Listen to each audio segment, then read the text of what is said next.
I want to crop this image down so that it's 200 pixels wide by 200 pixels high.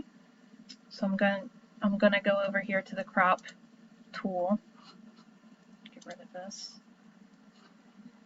And what I do is I select aspect and then I go to size here. Type in 200 there, 200 there.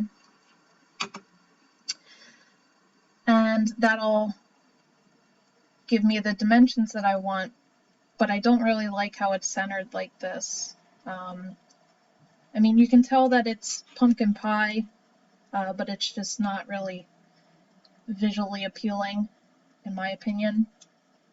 So I'm going to drag this over here so I can keep the dimensions, but kind of get a better visual of what I think this image could present. And I chose this image in particular because I wanted all of my images to relate to autumn in some way, so this is just one of those. So once I like what I'm seeing here, I'll go down here and click Save,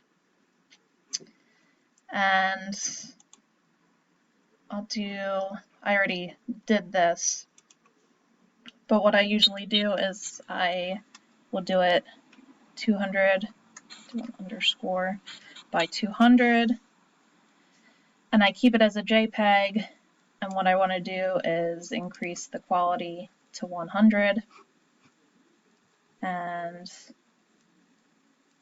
hit download. And that's it.